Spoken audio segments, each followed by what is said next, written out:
Hey, je commence avec une question comme ça. Est-ce que la parole d'une personne vaut encore quelque chose de nos jours?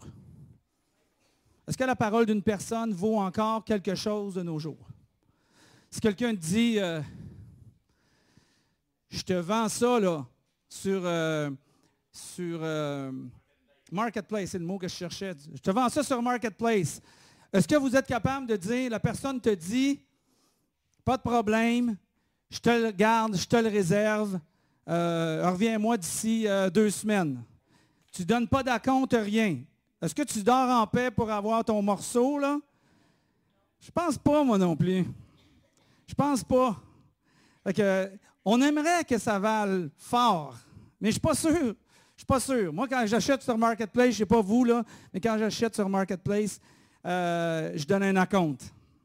Je donne un acompte. Là, si j'achète quelque chose, je vais être sûr que mon acompte parle plus fort que la parole de l'autre. Juste au cas. Juste au cas. On poursuit notre série. On a commencé une nouvelle série. On est dans le 3e message de ce matin. Et on a appelé cette série-là « Ben voyons donc ». C'est une nouvelle série qu'on a commencée finalement, « Ben voyons donc ». Puis pourquoi qu'on a cette série-là? Ben, c'est une série qui nous raconte les histoires les plus célèbres de la Bible, puis qui ont le potentiel d'affermir notre foi, ou bien peut-être de créer du scepticisme. Puis là vient l'expression « Ben voyons donc ». Hein? Il y a une de mes amies, non, c'est Lise. Je cherchais c'était qui m'a envoyé ça, qui était en train d'acheter un produit, puis elle m'a envoyé l'image du produit en disant « Ben voyons donc », parce que le prix du produit, c'était quasiment l'équivalent de je n'aurais acheté 10 pour ce prix-là. Là. Fait qu'elle a dit hey, « Et voilà, ben voyons donc pour toi. » Parce que la première chose, c'est fait « Ben voyons donc ». Comme si ça se peut. Hein? C'est incroyable, comme si ça se peut. Alors, on commence une série, on poursuit plutôt une série de messages sur Ben voyons donc. Puis aujourd'hui, on va parler de l'histoire de l'effondrement des murs de la ville fortifiée de Jéricho. Vous avez déjà entendu parler de la ville de Jéricho, les murs fortifiés de Jéricho? Bon, on va parler de ça, puis on va regarder un petit peu, peut-être que vous vous dites, ben voyons donc, hein? Puis vous allez voir pourquoi, je vais vous lire le texte dans une seconde, pourquoi que ce serait facile de dire dans ce texte-là, ben voyons donc.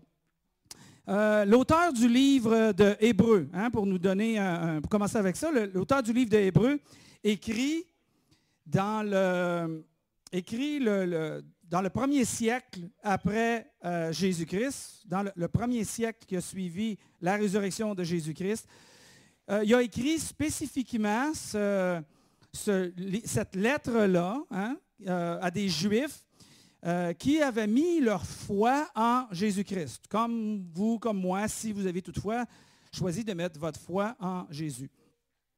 Et le texte qui suit résume très, très bien le récit historique qu'on va lire dans le détail à la moitié du message, qui exprime très bien le récit historique d'aujourd'hui. Puis, ça fait un résumé. Fait que regardez le texte, qu'est-ce qu'il dit dans Hébreux. Il dit, « Par la foi, les murailles de Jéricho se sont écroulées pendant que le peuple en eut fait le tour pendant 7 jours. » Alors, vous avez ici un résumé du texte qu'on va lire tantôt de Josué. Les murailles de Jéricho, c'était une ville fortifiée. Les murailles se sont écroulées sans aucune force humaine, sans aucun moyen technique pour faire écrouler les murs. Les murs se sont écroulés tout seuls. Et de la manière qu'ils se sont écroulés tout seuls, c'est que le peuple a fait le tour, comme le texte dit, a fait le tour des murs de la ville fortifiée pendant 7 jours. Et là, ils se sont écroulés. Alors, je trouvais que c'était un bon exemple de « ben voyons donc ». Dites-le tout le monde en même temps avec moi, là. « Ben voyons donc ». Bon, que tous les sceptiques là, aillent m'attendre dehors, s'il vous plaît. On va aller par... Non, pas partout. Pas partout. On va expliquer c'est quoi. Tu es sceptique, on est content que tu sois sceptique. Et si à la fin du message, tu ne crois pas tout à fait de la même manière que moi je crois, ou peut-être tu ne crois pas du tout, Mais on est content que tu sois là ce matin, puis que tu chemines un petit peu à découvrir les textes, les histoires bibliques. Puis on espère que cette série-là va vous aider à justement arriver en paix avec les contextes bibliques. Donc, le point principal qu'on va vouloir retenir durant ce message-là, ça se trouve être par rapport à la foi, parce que le texte nous dit c'est par la foi que les murailles de Jéricho. On va parler de la foi. Et ce que j'aimerais qu'on retienne, qu'on se souvienne, Dieu fait ce qu'il promet de faire. Dieu fait ce qu'il promet de faire. Et ça, c'est la foi. Il y a une conception. On va commencer avec quelque chose qui est peut-être c'est peut-être pas partagé pour tout le monde. Il y a une conception qui circule parmi les gens, parmi les chrétiens ou les non-chrétiens ou les athées, les agnostiques ou les différentes religions. Cette conception-là, c'est que les chrétiens souvent demandent, la chrétienté demande d'avoir un esprit engourdi, de croire les choses sans même les valider ou les prouver. D'être finalement presque insensible à la compréhension des choses. Dans le fond, c'est comme si je vous dirais, venez ici, venez avec foi, puis de venir avec foi, c'est simplement de laisser votre cerveau avec son raisonnement à la porte et d'arriver ici, puis de croire à tout ce que je vais dire, puis de la manière que je vais le dire, puis tu n'as pas besoin de raisonner, puis si tu doutes, tu n'as pas besoin de douter, puis mais c'est pas ça. C'est tellement pas ça. J'aimerais ce matin refuter cette idée préconçue que parfois les chrétiens ils vont croire simplement pour croire. Puis pour arriver à faire ça, je pense qu'il faut commencer avec au moins la définition de la foi. On va regarder au moins à la définition de la foi. Ce que la foi n'est pas, en premier, là, clairement, la foi n'est pas d'insensibiliser ta compréhension des choses. Ce n'est absolument pas ce qu'on veut faire. On ne veut pas que personne vive comme un robot sans être capable de vivre quelque chose. On ne veut pas insensibiliser les gens. La foi n'est pas non plus de prétendre que rien de fâcheux peut arriver parce que tu crois par la foi.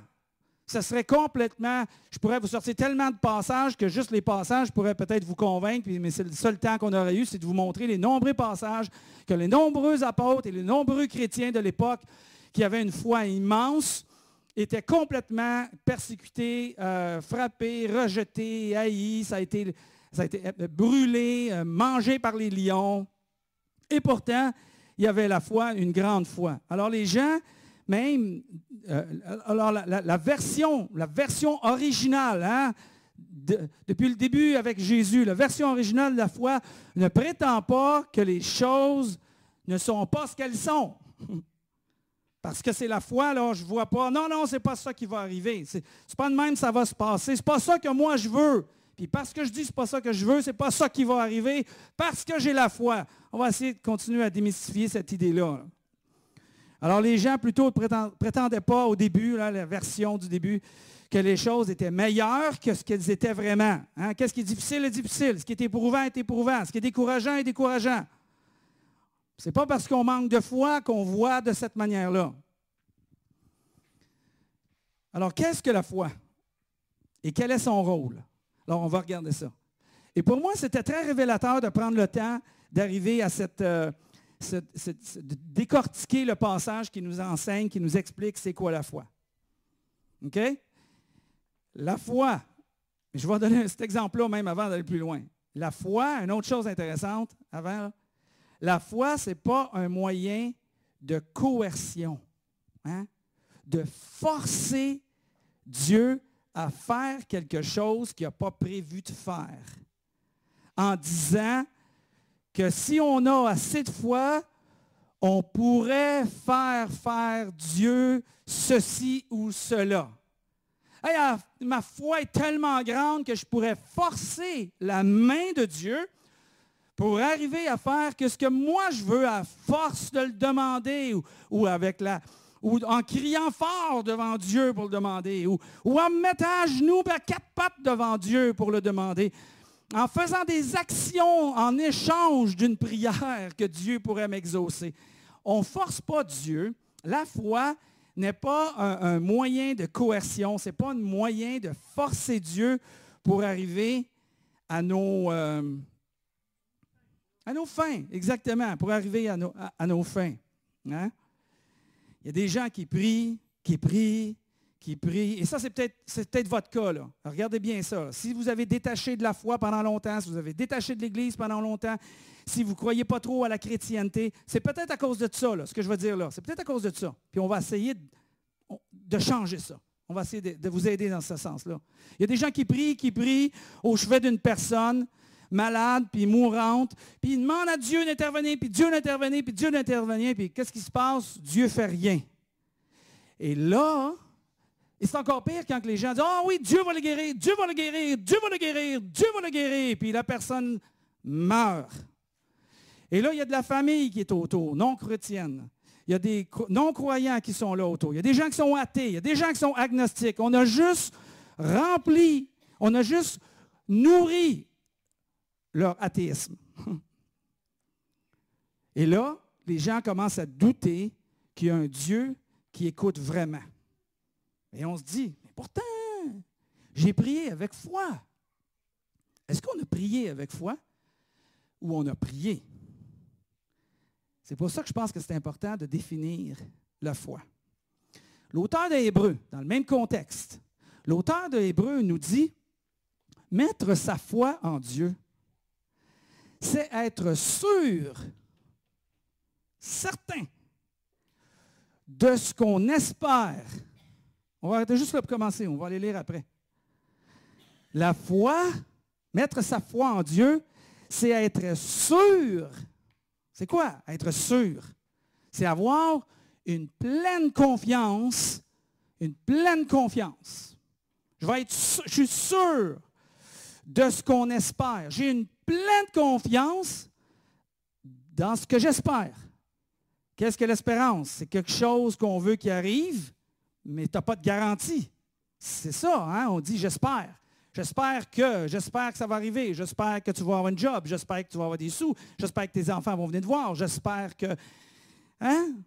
Alors, comment tu peux avoir une pleine confiance dans ce que tu n'as pas de garantie?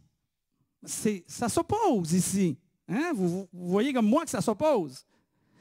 Il continue en disant, l'autre avant, s'il vous plaît. C'est être convaincu de la réalité de ce qu'on ne voit pas. Il dit, la foi, c'est être convaincu, c'est une assurance. Hein? Si tu passes au feu et tu as une assurance, est-ce que tu dis, non, tu as une assurance. Bon, c'est sûr qu'à un moment donné, on ne sait plus qu'est-ce qu'on est couvert et qu'est-ce qu'on n'est pas couvert à un moment donné, là. Mais ce n'est pas l'assurance comme telle. Si tu as bien compris c'est quoi ton assurance, puis tu t'en vas en voyage, puis tu loues un auto, puis tu as un accident, puis tu sais que tu as un avenant qui couvre les accidents de voyage avec les autos, couvre ton auto dans les accidents de voyage, tu ne t'inquiètes pas, parce que tu as l'assurance, tu as une assurance. Mais il dit c'est une assurance de ce qu'on ne voit pas. Alors, regardez, comment on peut passer de espérer, hein, la confiance de ce qu'on espère, comment on peut passer de espérer, quelque chose qui n'est pas garanti, à une pleine confiance de ce que il dit, comment qu'on pourrait passer de ce que je ne vois pas à une pleine assurance. Si je ne le vois pas, comment est-ce que je fais pour avoir une pleine assurance? Je vais vous donner un exemple de ça. Puis là, avec l'exemple, vous allez voir, vous allez comprendre ce que c'est. Qu'est-ce qu'il dit? Comment peux-tu savoir? Si je te dis, comment peux-tu savoir que tu as eu l'augmentation de salaire que tu as demandé à ton boss? Comment tu fais pour savoir que tu as eu l'augmentation de salaire que tu as demandé à ton boss quand il n'est pas encore sur ta paye? Comment tu fais pour savoir? On va te dire, c'est bien facile. Ton boss, tu es assis à ton bureau, si tu travailles dans un bureau, tu es assis dans ton bureau, puis ton boss passe, puis il dit, « Ah oui, en passant, je te promets, tu vas l'avoir sur ta paye la semaine prochaine. » Est-ce que tu as eu l'argent? Non. Mais tu as eu quoi qui fait que tu es convaincu que tu vas l'avoir? Puis que tu es convaincu, tu as l'assurance de ce que tu ne vois pas encore dans ton compte de banque. C'est parce que ton boss est arrivé, puis il te dit, « Ah oui, en passant, je te promets, tu vas l'avoir dans ton compte de banque. » Alors la promesse qui vient de la personne qui a l'autorité d'être capable de changer ta condition financière, vient de te confirmer que oui, l'argent va rentrer. Dieu fonctionne de la même manière. Et c'est ça la foi. La foi n'est pas appuyée sur un concept aveugle, absolument inconnu, basé sur rien d'autre que notre bonne volonté ou notre désir de voir les choses arriver. Ce n'est pas ça la foi. La foi, c'est quand Dieu dit, je te promets que ça va arriver. Ça, c'est la foi. Et plusieurs ont quitté la foi parce que, très souvent, Dieu, on a l'impression qu'il n'exauce pas. Parce que très souvent, l'Église puis des prêcheurs comme moi ont signé le nom de Dieu sur des promesses que Dieu n'a jamais faites. Mais si je vous dis des promesses que Dieu n'a jamais faites, mais que je te donne la conviction, est-ce que ça va changer l'affaire pour Dieu? Même si je te dis, ben non, inquiète-toi pas, Dieu va pourvoir tes finances, Dieu va t'envoyer de l'argent. Oh, pour rester sur le domaine de l'argent. Dieu va faire quelque chose, puis il va te donner des sous, puis tu vas voir, il va t'enrichir. Je le sais-tu, moi, si c'est vrai? Mais l'autre, qu'est-ce qu'il fait? Il me croit. Il me croit dur et fer. Dur comme fer. C'est pareil, c'est la même affaire. Alors, il croit parce que j'ai... Mais c'est pas ça. Dieu n'a pas nécessairement promis. Mais c'est quand on s'appuie sur ce que Dieu a promis que là, on peut avoir la conviction, puis c'est là qu'on marche par la foi. C'est là qu'on fonctionne par la foi. C'est là qu'on vit par la foi. Mais ça change notre manière, ça change notre approche. En d'autres mots, Jésus a dit, « Père, que cette coupe s'éloigne de moi, je ne veux pas, c'est souffrance qui s'en vient. » Il s'en allait à être crucifié, il était dans le jardin de Gethsémani, il y avait des apôtres, quelques apôtres qui étaient avec lui, qui étaient supposés prier pour lui, mais qui se sont endormis. C'était des chrétiens. Puis là, Jésus a dit, « Hey, vous n'êtes pas capable de garder juste un petit bout de temps avec moi, j'ai besoin d'aide et tout. » Puis là, il a dit à son père, il dit, « Père, que cette coupe s'éloigne de moi. » Mais comment il a terminé ça? Yes, exactement. Non pas ce que je veux, mais ce que tu veux. Ah! Il aurait beau insister. Ce n'était pas du tout le cas parce que Jésus savait très bien qu'est-ce qu'il faisait, puis là où il s'en allait, puis c'était la raison pour laquelle il existait et qu'il vivait. C'était de mourir sur la croix pour nous amener à la vie éternelle. Mais si Jésus aurait insisté, est-ce que ça aurait changé la volonté du Père? On ne changera pas la volonté du Père. C'est pour ça qu'il dit ailleurs, tout ce que vous demanderez à mon Père, Jésus disait, tout ce que vous demanderez en mon nom, selon sa volonté, croyez que vous l'avez reçu et vous le verrez s'accomplir. Selon sa volonté. Encore une fois, c'est relié à ce que Dieu veut faire ou la promesse de Dieu ou l'intention de Dieu. OK. Sur cette idée-là, regardons maintenant qu'est-ce qui s'est passé à Jéricho, sachant que le texte que je vous ai lu au début disait « Par la foi, selon la promesse, les murailles de Jéricho se sont écroulées quand le peuple y fait le tour pendant 7 jours. » Et c'est là qu'il vient faire la différence parce que c'est là le texte qui nous amène à comprendre comment ça se fait que ça a fonctionné. Par la foi, ça a fonctionné. Alors l'histoire nous raconte de Josué. Josué qui était un leader principal, un militaire pour le peuple d'Israël.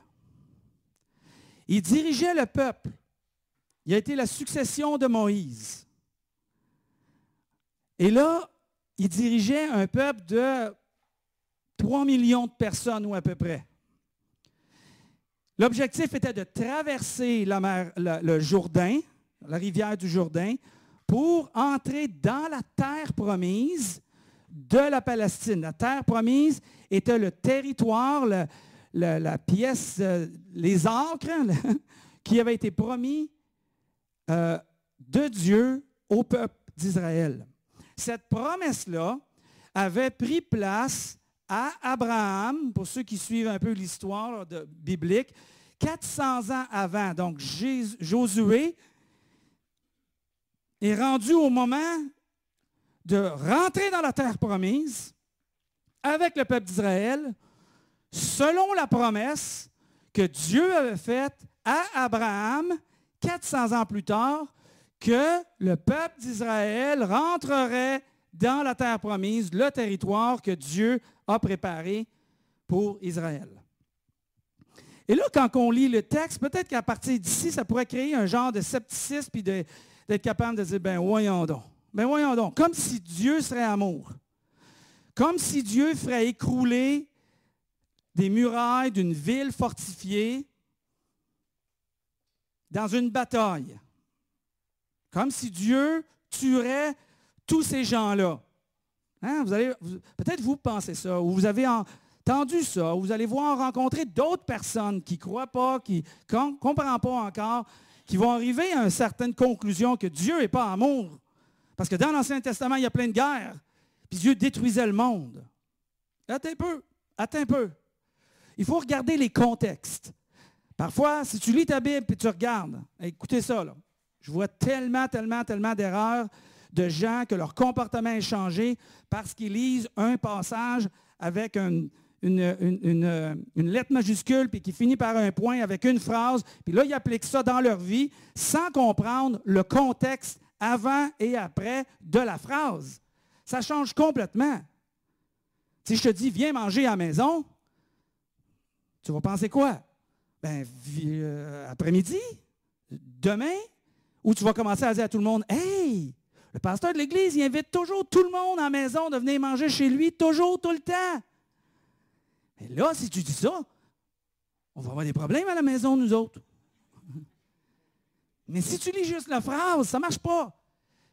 Apprends à lire ta Bible, les contextes, ta phrase, avant, après, et l'ensemble de un enseignement ou une doctrine ou une dogme, mais peu importe. Pour comparer les différentes écritures, passages, pour arriver à un enseignement et non pas sortir un verset hors de son contexte, parce que sinon, tu vas dire, bon, on va faire des œuvres plus grandes que Jésus. Jésus, quand il a été ressuscité, il a passé au travers les murs. Puis là, toi, tu vas dire, si on peut faire des œuvres aussi grandes que Jésus, ça veut dire qu'à partir de maintenant, je peux passer au travers des murs. Je ne suis pas sûr. Si tu réussis à le faire, je veux que tu viennes me voir, par contre. Parce que j'ai besoin d'apprendre comment tu as réussi à faire ça. Mais je n'ai jamais vu ça dans ma vie, moi. Jamais. Quelqu'un qui passe au travers de ces murs. Mais pourtant, on pourrait sortir le contexte. Alors, regardons dans le contexte. Regardons le contexte de Jéricho. Jéricho faisait partie des peuples cananéens, la terre de Canaan, qui aujourd'hui s'appelle la Palestine. Et à ce moment-là, on parle de loin, là. Hein? On parle de 1500 ans à 3500 ans, si on compte le 2000 d'aujourd'hui avec 1500 ans avant Jésus-Christ. 3500 ans, c'est loin. C'est loin en termes d'histoire. Et les gens étaient là, dans la terre de Canaan, et les peuples qui étaient là dans cette terre-là étaient un peuple qui était arrivé au comble de la méchanceté. C'est ça que le texte dit, là, Genèse 15. Le comble de la méchanceté. Les crimes qui se faisaient dans ces villes-là, particulièrement Jéricho, étaient absolument atroces. Atroces. Les nations qui ne servaient pas Dieu, Dieu l'Éternel, servaient des dieux.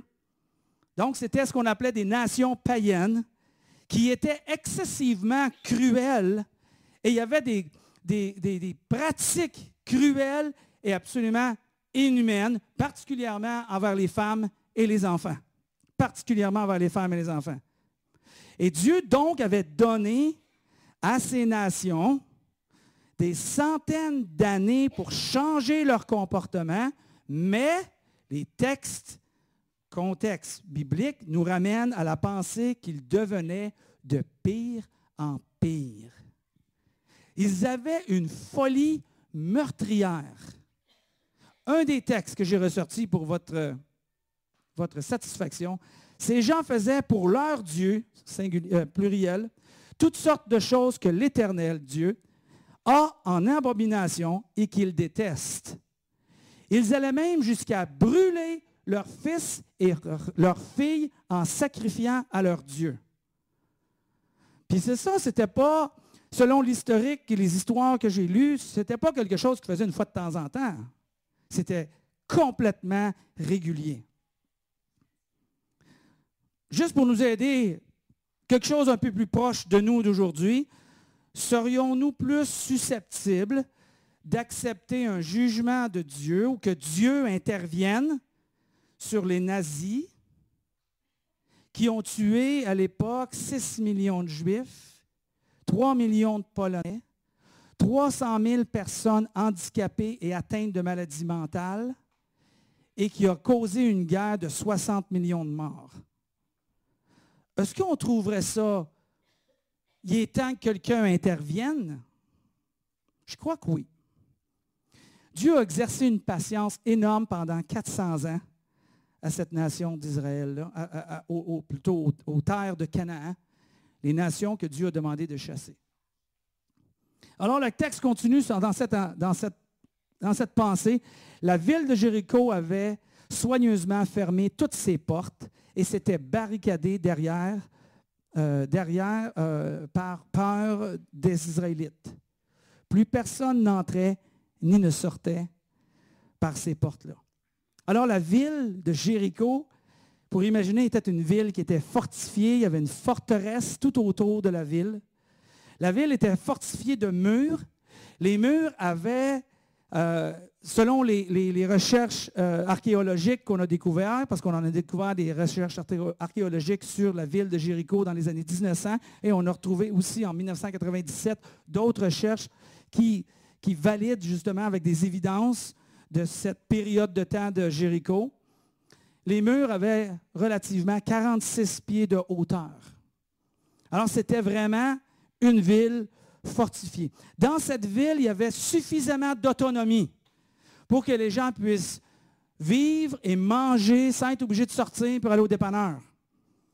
Il y avait des rivières à l'intérieur qui passaient abondamment, de façon à ce que la ville était capable de soutenir pendant des années à cause de la quantité d'eau qui était accessible pour la ville de Jéricho. Et les gens avaient peur. Hein, personne n'entrait, personne ne sortait parce qu'Israël était là et les gens avaient entendu parler que Dieu était en train de chasser les nations qui s'opposaient à lui. Alors les gens, à eux. Alors le monde avait peur en disant, le Dieu d'Israël s'en vient. Le Dieu d'Israël s'en vient. Et on entendait que Dieu combattait pour Israël. Alors il y avait cette peur-là. Alors le passage suivant dit, l'Éternel dit alors à Josué, regarde, je te livre Jéricho, son roi et tous ses guerriers. Il a commencé en disant, regarde, la foi, hein, c'est ça, la foi est invisible, mais c'est une assurance des choses qu'on ne voit pas. Et j'aime quand Dieu dit, regarde ce qui se passe. La foi voit ce qui n'est pas encore accompli. Pourquoi? Parce qu'il peut s'appuyer sur les promesses que Dieu a faites. Alors, Dieu attire l'attention à Josué en disant, regarde la ville de Jéricho. Quand on dit que le texte, la foi, c'est par la foi que la ville, les murs se sont écroulés. Mais il nous dit encore la même chose à nous aujourd'hui, qu'il soit fait selon ta foi.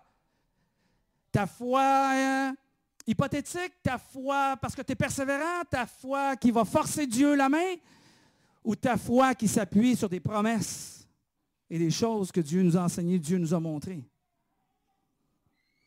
Alors Dieu, quand il a montré ça à Josué, il explique aussi comment vous allez conquérir. Alors il dit, pendant 6 jours, toi et tous les soldats, vous ferez chaque jour le tour de la ville. Alors tous les soldats sortaient et à chaque jour, la ville, les soldats faisaient le tour de la ville. Il dit à chaque jour, 1 fois par jour. Il dit 7 prêtres portant chacun un cor, donc c'est un instrument de musique si vous voulez, fait d'une corde de bélier, précéderont le coffre de l'Alliance, qu'on appelle aussi l'Arche de l'Alliance. L'Arche de l'Alliance, c'est dans laquelle c'était une boîte avec un couvert, avec des anges qui étaient dessus, puis à l'intérieur, il y avait les 10 commandements qui étaient là. Alors, ça identifiait la présence de Dieu au milieu d'Israël. Ce coffre-là disait fortement à tout le monde, Dieu est avec nous. Le couvert faisait référence à Jésus-Christ en passant. Alors, le 7e jour, vous ferez 7 fois le tour de la ville et les prêtres sonneront du corps. Alors, la position de la marche dans la foi, hein, Paul nous dit ça à un moment donné, marcher par la foi. La marche de la foi avait une position, il y avait des soldats qui étaient en avant et à la suite des soldats, il y avait les 7 prêtres qui étaient là, qui sonnaient du corps. Il y avait des prêtres qui portaient l'Arche d'Alliance parce qu'ils étaient soutenus sur des bâtons et l'Arche d'Alliance était transportée. Et à l'arrière de l'Arche d'Alliance, il y avait tous les soldats, l'armée qui était là, l'arrière-garde si vous voulez. Un tour de la ville par jour pendant 6 jours. Et le dernier jour, 7 jours, 7 tours plutôt, le dernier jour dans la ville pour 1 jour. Ils ont tourné 13 fois. 1 fois par jour, puis le 7e jour, ils ont tourné 7 fois. La marche chrétienne qu'eux autres y avaient. Ou la marche dans la foi plutôt, on va dire de même. La marche dans la foi. Et nous, c'est ce qu'on est appelé à faire. À marcher dans la foi. Paul nous amène cette pensée-là. Il dit, marchez par la foi. Avancez par la foi. Selon la foi qui nous a décrit dans le livre des Hébreux. Mais parfois, on marche comme Israël, puis on a peut-être l'impression qu'il n'y a rien qui se passe. Parce qu'eux autres, ils marchaient tout le tour avec le corps, puis le monde marchait, ils ont fait le tour, puis quand c'était fini, ils rentraient au campement. Ça fait que Monique disait à son mari, puis, qu'est-ce qui est arrivé? Ben, il dit, on a marché. Ah, par rapport de ça, on n'a rien fait d'autre, on a marché. Qu'est-ce qui s'est passé? Rien. Rien. Le lendemain, ils partent, puis ils font le tour, puis ils marchent, puis il n'y a rien qui se passe encore, puis ils rentrent à la maison.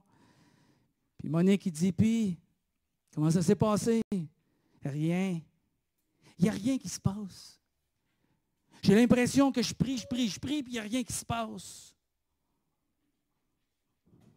3e jour, Charles sort, puis Charles, il marche. Puis il se dit, ça va-tu marcher aujourd'hui? Ben oui, ça marche, mon Charles. Regarde, tu marches. Alors, ça marche. Continue. Il arrive à la maison. Puis Monique, elle le regarde, elle connaît son mari. Ça n'a pas marché encore. Et on fait ça de même pendant 6 jours. Tournait en rond. Tu sais, quand tu dis, tu as l'impression que ta vie tourne en rond. Il marchait. Puis il n'y a rien qui se passait. Il n'y a pas une brique qui a bougé. Il n'y a pas un trou qui s'est infiltré. Je me demande la conversation qu'il y avait à ce moment-là. Hey, hein? Ils vont-tu nous faire marcher de même tout le temps? C'est quoi l'affaire, là? Josué il a perdu la carte. Tu sais? Mais Dieu est en train de faire quelque chose. Puis dans notre vie, c'est comme ça aussi. Marcher dans la foi. Dieu fait quelque chose dans notre vie. Dieu ne fait pas nécessairement quelque chose au travers de toi. Mais ce qui est important pour lui, c'est de faire quelque chose en toi. Et ça, c'est important. Parce que ça te donne la force pour le prochain combat, pour la prochaine muraille, pour la prochaine marche. On apprend, même si Dieu n'intervient pas tout de suite, un peu comme le feeling de Charles dans notre histoire. on apprend à ne pas abandonner. On apprend à persévérer. On apprend à devenir endurant pour la marche à longue distance. Que même si on n'a pas tout de suite, on n'abandonne pas Dieu. Même si on n'a pas les choses comme on les veut, on n'abandonne pas Dieu. On n'abandonne pas la foi. On ne s'éloigne pas de l'Église. Dieu veut qu'on reste attaché à lui. Il va trouver les moyens pour que ça reste comme ça. Est-ce qu'on est prête à marcher, puis marcher, puis marcher, sans que Dieu intervienne de la manière que nous, on veut qu'il intervienne? Que ce soit dans une maladie, votre maladie ou la maladie de quelqu'un d'autre que vous aimez, tu as l'impression que Dieu n'intervient pas, que ça fait 6 jours que tu marches, puis il n'y a rien qui se passe. Est-ce que tu abandonnes parce que tu veux avoir un chum ou une blonde dans ta vie, puis tu es célibataire, puis ça fait longtemps, puis tu n'arrives pas à trouver, moi je suis tanné, je marche, puis il n'y a rien qui se passe? Tu cherches une job, tu n'arrives pas avec une job parce que, moi je suis tanné, là, ça fait acheter, j'ai cherché partout, j'ai envoyé 55 000 CV, il n'y a rien qui se passe, Dieu m'a abandonné, ça fait 6 jours que je marche. 6 jours que je marche. Je trouve ça intéressant que la Bible dit un jour est comme 1000 ans. Il y a 6 jours, 6 000 ans, la création, c'est comme si Dieu nous dit ici, toute votre vie sur cette terre, on marche. On marche pour qu'éventuellement, Dieu accomplisse son travail. Dieu accomplisse son travail. Sommes-nous prêtes à attendre que Dieu fasse son travail? Et là, la conclusion arrive au verset suivant. Il dit, quand le peuple les entendra produire avec leur corps le 7e jour, parce qu'il était en train de dire que les prêtres sonneront le 7e jour, feront le tour de la ville et les prêtres vont sonner du corps. Puis quand le peuple va entendre le 7e jour, avec leur corps, un son prolongé, au lieu de ça, peut-être que c'était juste comme on rentre à la maison. On rentre à la maison. Mais le 7e jour, c'est là que ça a été inventé, cette air-là, en passant. Il dit, tout le monde poussera un grand cri, parce que jusqu'à date, le peuple devait rester silencieux. Le peuple va pousser un grand cri et les remparts de la ville s'écrouleront sur place. Alors le peuple donnera l'assaut, chacun droit devant soi. Et c'est exactement ce qui est arrivé. C'est exactement ce qui est arrivé. Quand le son a sorti, les murs se sont écroulés et les gens ont rentré dans le mur, par-dessus le mur, par-dessus les pierres qui étaient écroulées, ils montaient par-dessus, puis ils sont rentrés dans la ville, puis ils ont pris possession de la ville. Et aujourd'hui, il y a même des fouilles archéologiques qui prouvent justement toutes ces pierres-là qui sont tombées partout autour de la ville. Un fait intéressant quand on lit un peu l'archéologie. Oui, c'est ça. Puis il y avait toutes les pierres autour. Puis à un moment donné, il y a même un petit espace que la ville n'aurait comme pas été détruite parce qu'il n'y a pas de monceau de pierres à ce moment-là autour de la muraille qui était existante autrefois. Puis c'est intéressant parce que vous irez lire, hein, il y a une femme qui s'appelait Rahab qui habitait à un certain endroit, puis Israël, elle a cru à Israël, puis elle a dit, quand vous allez arriver, là, moi je vais vous accueillir.